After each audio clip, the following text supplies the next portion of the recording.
Hello and welcome to another episode of the Climate Economy from The Hindu. I'm your host, Kunal Shankar. Now, as the monsoon sweeps through India, the tremors of climate change reverberate with renewed urgency. Take Assam's latest round of floods. Heavy pre-monsoon rains and sudden dam releases displaced over 500,000 people and submerged tens of thousands of hectares of farmland. 22 lives have already been lost, with urban centers like Guwahati engulfed in water and power outages. Another stark reminder that floods are no longer seasonal aberrations, but emerging as climate driven crisis. Until recently, disaster response was an exercise in urgency. Cyclone evacuations, drought relief packages, flood rescue operations, all designed around rapid response and short term recovery. But as events like Assam's recent deluge reveal, extreme weather is escalating unchecked. Its frequency and ferocity now understood as systemic stressors that are eroding economies, disrupting livelihoods, and overwhelming traditional relief mechanisms. This shift in mindset is giving rise to a new economic paradigm, one in which climate resilience and adaptation are core to disaster planning. No longer is disaster response simply a matter of mobilizing relief. It demands a strategic, anticipatory framework grounded in robust climate risk modeling, integrated infrastructure planning, and preemptive financing. At the core of this transformation is the intersection of climate science and economics. When floods inundate croplands in Assam or heat waves slash urban productivity, the ripple effect on the GDP, trade, and public health are immediate and expensive. India reportedly lost over 5% of its GDP to climate-linked extreme events between 1998 and 2017. That calculus has propelled a shift from tallying loss and damage to unlocking investments in resilience, from post-disaster handouts to pre-disaster financing architecture. Today, that architecture spans sovereign catastrophe bonds, parametric insurance schemes, and international adaptation funds. Multilateral mechanisms such as the Green Climate Fund are now channeling money not just into green energy, but into climate proofing infrastructure, community mobilization, and anticipatory action. Domestically, India's updated disaster management plan and state level heat and flood action plans now integrate resilience into budgeting policy and execution. The contagion of resilience thinking is visible across sectors. Early warning systems are infused with AI powered climate models. Flood control in Assam now includes not just embankment repair, but nature based solutions, wetland restorations, community based drainage resilient bridges. Heat wave planning in cities goes hand in hand with urban greening, cool roof mandates, and public infrastructure retrofits. Yet, these changes are not without challenges. To discuss this, I spoke to Safi Rizvi earlier. Mr. Rizvi is an advisor at India's top disaster response organization, the National Disaster Management Authority, or the NDMA. Mr. Rizvi has long years of service in India's bureaucracy. He is also the executive director of the National Institute of Disaster Management, the policy body of disaster management in the country. Mr. Rizvi, thank you so much for speaking to the Climate Economy. Well, if we can jump into the topic at hand, as you were pointing out, disaster response used to be much more of addressing what appeared to be natural disasters, but there is now an increasing aspect of climate change, isn't there? So, if you can maybe talk about how this is reshaping disaster response, and in particular in India's context, you're at that vantage point of being at the NDMA, and maybe you could shed light on what's happening right now at not just at NDMA but maybe even at the state level. Thank you, and nice to be talking with you and the Hindu today on the question of climate change and how it's impacted natural hazards and causing disasters. So here is a little definition issue. So climate change is in a very nutshell, climate change shows itself up in three main things. One is temperatures, two is precipitation, and three is winds. Now, all three of them cause all kinds of disasters.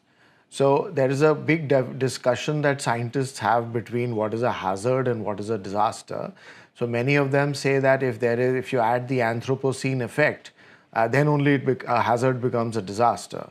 Whereas there are others who say that apart from Anthropocene, you also should add the ecocentrism, which is essentially what happens to the flora, fauna, to the ecosystem, to the environment. So I'm one of those guys who thinks that all hazards are basically disasters. Now, at the end of the day, there are natural disasters, and then there are things that have a serious amount of human element involved. So we basically look at natural disasters as NDMA. So there is an umbrella of NDMA and total five agencies that handle disaster management in India, and then these have got structures in the state governments. So NDMA is the policy making body. National Institute of Disaster Management is the teaching capacity building body. NDRF, which has gone to Ahmedabad, the National Disaster Response Force, they're the response ones, the word that you mentioned. And then the fourth ones are DG Fire Service, Civil Defense, and Home Guards, which basically populate the volunteer force. And the fifth is the international organization that India is a very core member of, that's CDRI, Center for Disaster Resilient Infrastructure. So these five create India's disaster umbrella and a disaster management umbrella. Now, on the question of how climate change is impacting disasters, so you see, if you go to a bit of the science on heat, why has the world been heating up 1.5 degrees in the last 100 and I think 145 years, since 1880, I think they measured it. So it is because the thick layer of GHGs that are up above in the atmosphere. So the shortwave radiation that comes from the sun, all of it is not able to escape and it gets trapped. So when the radiation is going back, it's long wave radiation, it gets trapped. So essentially the nights are getting warmer at a faster rate than the days are. So overall there is the average temperatures rising. So this 1.5 degree rise, for every 1 degree rise, the atmosphere carries 6% more moisture. So if you're at 1.5%, then the moisture above every country is about 9% more. Hence, the intensity of each cloud formation is much higher, makes them more heavier. Hence, you get the extreme weather events of having rain in Sarojini Nagar and none in South Extension. So that is where all of us start criticizing the IMD that, you need to figure out this and that and the other. What we've been calling cloud bursts. Lately, we've been calling them cloud bursts. Yeah. So hyper local early warning is what IMD is trying to target now. They've got a new system which will get closer and closer to even telling you that in this part of each city this will happen. So climate change is happening through heat and temperatures, and this is how our systems are moving forward day by day. I mean, we're fighting with ourselves of what we've achieved till now. Like in cyclone mitigation, or you can say adaptation, we have 25 years ago in Odisha, we lost 10,000 people. But now when there is a cyclone, like there was one in Gujarat the year before last, there was no fatalities. Whereas last year there were 2 or 3 cyclones, Remal and others, 3 or 4 single-digit fatalities. So fatalities have come down. Why? Because we've got 7 days of early warning. So when you give out 7 days of early warning, then people are prepared. There are cyclone shelters. There are ways and means of moving livestock also out, apart from human beings. So a lot of lives are saved. But our next challenge is what? Is infrastructure. So which is why we take a lot of help from CDRI. They work very hard on power, transport, energy and various other things like that, basic infrastructure, so that you're able to make that resilient.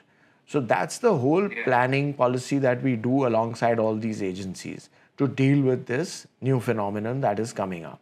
I mean, I was going to say that you almost led me into my second question, which was on resilient infrastructure, building resilient infrastructure, and also probably deploying resilient infrastructure after disasters. I mean, and also you really laid that overview very granularly how it operates. Thank you for that. So maybe now maybe just continue on how is it shaping deployment of infrastructure and also maybe changing city planning or urban planning in order to meet climate related disasters. So I would definitely like to give you a very interesting 2D structure of two-dimension structure of how everything is structured. So I gave you the institutional line, the institutions, 5 institutions. Then what are the activities? So there are essentially 4 activities: preparedness and capacity building, mitigation, which is disaster risk reduction. Then there is response and relief, like you have to do when immediately after a disaster. Then there's reconstruction and rehabilitation, a longish term project. So these are the 4 core activities that disaster management agencies work on. Now, what is the third aspect, which is financing? Where is all the disaster risk financing coming to build resilience and lead to disaster risk reduction? So the 15th Finance Commission, its period is from FY22 to FY26. So they put aside 2.28 lakh crores. 2.28 lakh crores divided into 2 brackets. The first dimension, center and state. Center gets 30% of 2.28 and the state gets 70%. And then that's divided into these 4 activity windows. They're all given 10% for preparedness, 20% for mitigation, 30% for reconstruction, and 40% for relief. Now, this 8-cell set structure was created by this Finance Commission, and it did not exist before. Earlier, all the disaster risk finance went into response and relief. Okay, disaster has happened. Now you put forward so much money, and then you give it out, and that's it. Game over. But Much more reactive than exactly. So the proactive word has got 30% of 2.28 lakh crores and divided between state and center in the ratio of 3:7. So see how beautifully the structure has been created. It's a very new system. It has taken us a long time to standardize it. A lot of discussions with every state, with various ministries in the center. We are trying to encourage jointness with ministries so that we do not duplicate. So if we want to take it down to the Panchayat Ministry or the Urban Development Ministry, you spoke about urban development. So we will go to, like currently we are working in the Ministry of Panchayat Raj, to take it down to the GPs, the Gram Panchayats. And we'll put in a bit of money and a little plan. Even if you get 15 lakhs per Gram Panchayat, you're able to invest it in basic things of disaster risk reduction, which orients the Gram Panchayat towards that, especially in risky areas. And similarly for urban. For urban, we have a 2,500 crore phase 1 urban flood mitigation program. So 7 cities, 7 of the largest cities, which are in states, not the UTs, they've got about 250 to 500 crores each to build urban flood mitigation. Not good enough because it's not a very large amount of money. These cities require much more money. But that money is going to be increased slowly and slowly. This is the first time. So in mitigation, we go for nature-based solutions, linking of water bodies, rejuvenation of water bodies in the city. All of this impacts the heat island effect also. We try and encourage, if there are new buildings coming up, create them in such a manner that they do not create the kind of impact that a regular urban heat island would impact. So we try to influence that. Right. However, India has become such a huge and a vast country that every municipal corporation has its own set of experienced people, specialists, ability to contact anybody in the world. International tenders are put out. So we just slowly and steadily putting in our word in that please incorporate these disaster risk reduction plans in every one of your programs. So we work with the ministries to do that also. So it's all a process. You might find many where it's not there. So, I mean, which brings me to the next question. By just the way you described it, for one, it sounds like a Herculean task, right? Because, 28 states and, I mean, going down to the Gram Panchayat level and to be able to influence decision making at the level of planning, mitigation, and at the state level organizations that sort of, support you and aid you and sort of carry your policies and work as well. But to be able to do this in a more structured way, and I'm asking that based on the fact that, experience, for instance, tells us at the level of planning, for instance, in the healthcare sector, when something like a primary health center is built, the budgeted amount for the building and construction is a separate amount. Then under that, there are these various, subsections, for instance, electricity, and then under that, there's another section for heat provision under that. So what you need to do is to be able to influence all of that, isn't it? Like, what do you use as the material to ensure that it's climate proof? What sort of energy that you could use to ensure that it doesn't get disrupted, like you said, the transformer or the grid doesn't break down. It's such a huge task to get there. So in the 2 years I've been in NDMA, I've started losing hair for that very reason. And there is no other reason. It's a mind-boggling task, and you very correctly hit the nail on the head. And there's no short answer, but the longish answer is that it is a governance challenge, and it is a pure management problem. Okay, so in management, what a very large multinational corporation would have to do to standardize processes, that's the number one target we followed: standardize processes. So if we, with every ministry in Government of India and with every state government, we forcing everybody, pushing and pushing to create a disaster management plan for all the subjects under its charge. So we push. So when we push, they say, give us ideas. So we give them ideas. So we are the knowledge providers. Then secondly, one is standardization of processes. Secondly, when, like the programs you mentioned, so we make mitigation programs, which means that for mitigation of glacial lakes, mitigation of risk of glacial lakes, mitigation of floods, mitigation of coastal erosion, mitigation of earthquakes, preparedness for earthquakes. What are you going to do? So we make a plan with some money behind it. Like we have a 150 crore glacial lake program mitigation. We are planning a 1600 crore earthquake preparedness plan. These are all demonstrative projects where we have structured them so. And in a very simplistic way, the structure is in 4 subcomponents. The first is you must do your hazard assessment. So whichever hazard you're looking at, if it's landslide, glacial lake, earthquake, you do an assessment. If you're doing heat wave, in your city or in your whole state, where are the pockets where there is more heat? Where are your urban heat islands? What are those locations? Be aware that this is your hazard assessment. Over the years, temporarily, has it been rising in heat, falling in heat? If the average rising, whatever. So that's the small part, 10%. Then we put 10 to 15% on automated weather monitoring stations or early warning systems. So on landslides, right now, there are no early warning systems which are really great, but we are trying to build those. So that then we incubate a bit of research there. But automated weather monitoring stations on glacial lakes, we've managed to put up 2.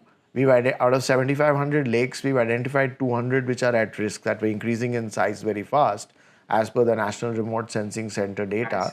So 200 were increasing. So we targeted them. We categorized 40 as A category. And then we brought in, so this is standardization of processes with the programs that we are making. And we are trying to standardize so that in the next 20 years when people make programs, this becomes the base. Second is, we've been de-captaining ourselves. We don't captain, we don't become the captain.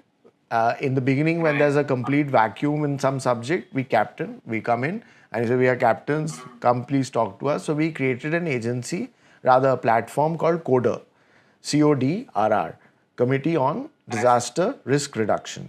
So CODRR was created for each hazard. CODRR for GLOF, CODRR for earthquake, CODRR for landslides, CODRR for urban floods, CODRR for everything. You have it, you name the hazard and we got a CODRR for it. CODRR for satellites, CODRR for GIS, everything we got.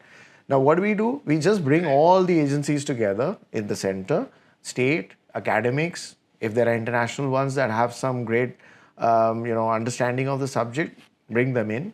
And we just talk, and we don't spend even 5 rupees on meetings, we do it all online. And we diligently create RODs and we put them out. In the second meeting, we will go back to our RODs and say, okay, what did we do? What did you have to do? Please tell us. So the second part is the captaining, and then we decaptain. How do we decaptain? We've told the states, like in the glacial program, that look, these are your 12 highest risk lakes. Like Sikkim had 16, Arunachal had 6. So we said, these are your lakes, your disaster, your problem. Please do it. So there's what do we do? So then we, through the coder system, we told them what can be done. We got them international help. The international help came and gave them early warning system, not early warning yet, but automated weather monitoring systems which lasted minus 30 degrees Celsius at 5,000 meters. So, and we on my phone, I can right now open and see a picture of this morning's situation at that glacial lake. And I get every 10 minutes, I get data on 11 parameters of weather on that glacial lake. So this is eventually going to build into an early warning system. So it's the beginning, but we are making the states take the lead, and they are. They are leading the expeditions. They are doing everything that is required, mitigating the lakes. So that is the captain and decaptaining part. That is how you will, the standardized processes will continue if the states have taken leadership, which they are.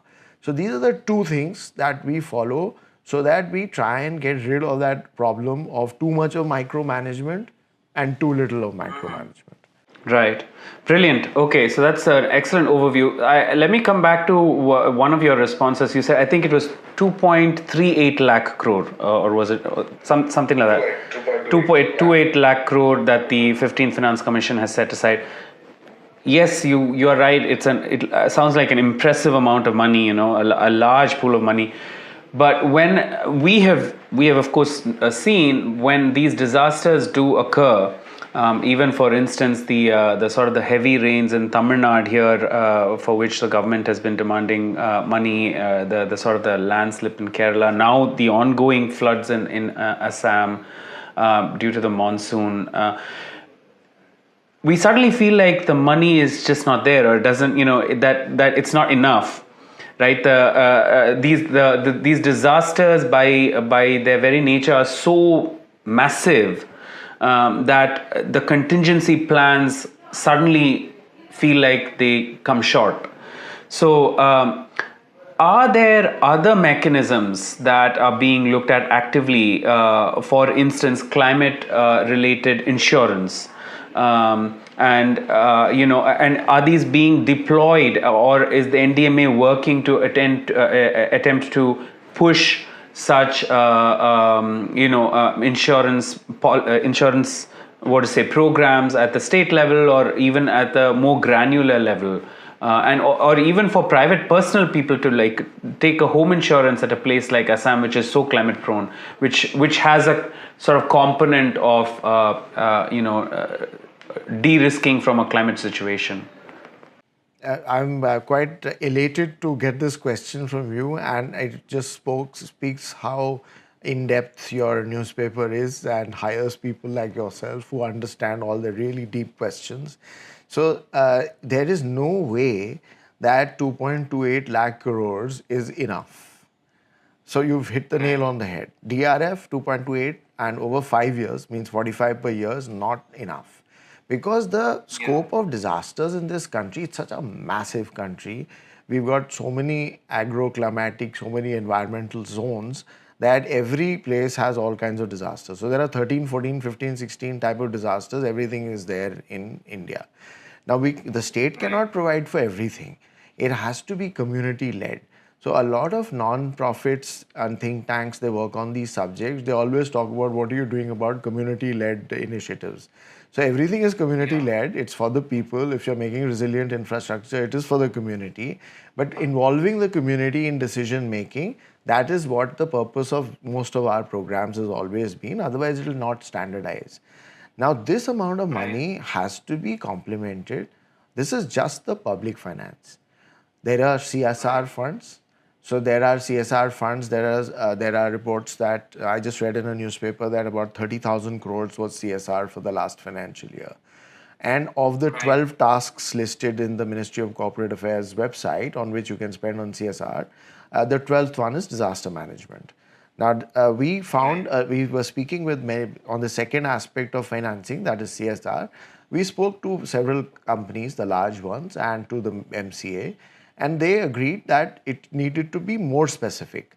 So they enhanced the disaster management to add response, relief, and they've expanded the definition a little bit more, which is good. So people can access that fund. But the problem again there is that the big companies have a serious audit issue. And the small non-profits who are going to use that money are unable to make projects of the kind and design that they want. This is a bit of a gap where we'll be soon doing a workshop to try and settle this issue, but that'll take some time. Then the third one is disaster risk financing, exactly what you said. So we've been working over the past 2 years with the IRDA, with the Gift City, and with the Department of Financial Services.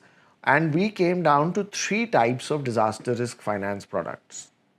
1 retail and 2 wholesale, or you can say sovereign level. So the retail one is parametric insurance. So parametric insurance is that if a regular, credible, verifiable data like that of IMD, which is acceptable to the insurance company and to the policyholder and to the government, because it's open domain, so all 3 sides can see it and verify it. So they say that 43 degrees Celsius, 3 days in running at 12 in the afternoon, then all the workers who have paid their premium for this policy will immediately get in their bank accounts a fixed sum of daily money. So that ensures the workers, the unorganized sector, of loss in work days because of the heat. Most times the city government shuts down construction, shuts down schools, and various other labor is shut down at that time. So that is parametric insurance. Precipitation also has started. There are 2 types of products that private companies have started offering because we've been pushing it. So I know of at least 6 private and public sector companies with Swiss Re, Munich Re, foreign reinsurance participating, working with some non-profits and with a state government of Nagaland. So that is one product. The second product, so this has to grow. It's a growing industry. It would be great if the newspapers look at this more closely and are able to evangelize this thing. It is one of the best ways of indemnifying at least the poor people who are most impacted by disasters. Right. And also because, right, yeah, go ahead. Yeah. I was going to say also because the impact of this is actually much more long term. It's not really that moment of disaster is actually the beginning of the rebuilding process. Yeah. And then the second you Second is risk pools, they're called cat pools, cat risk pools. So these risk pools can be created by big reinsurance companies, like suppose it's GIC Re. They already have 3 risk pools. One is for terrorism, one is for nuclear, and one is for marine insurance. So risk pool is when the companies are not able to hold the risk on their balance sheets. It is becoming unprofitable as per their calculations. So then they sell the risk to the reinsurance company, and the reinsurance company sells it to reinsurance companies overseas and still needs to indemnify it from big losses. So it keeps a 4,000, 3,000, 5,000 crore risk pool with it. So there is a need for a catastrophe risk pool. So that also we are working on. We have reached some distance there, but as you know, there are a lot of processes required. The third one is very far in our planning process, but we are working assiduously to it. Because what happens is that in a risk pool, insurance companies, which is a limited number of companies, come forward to buy that risk. Whereas there is a huge financial market in this world, which is if there are 100 in reinsurance companies, there are 100,000 high net worth investors and entities who are happy to take on disaster risk because the risk curve of financial markets has nothing to do with the disaster risk curve. So this basically mitigates the risk from one type of risk and the other type of risk following a completely different cycle. So the likelihood of both of them coming together is very low. Hence, the high net investors are very interested in investing in something called a NatCat bond, natural catastrophe bond. This is an existing product. $100 billion of it is already floated overseas, and we are looking at whether India can also look at a thing like this. There are most of the countries in the Ring of Fire in the Pacific. They for earthquake especially they've issued a lot of cat bonds. World Bank has a good program on that. ADB is working on it.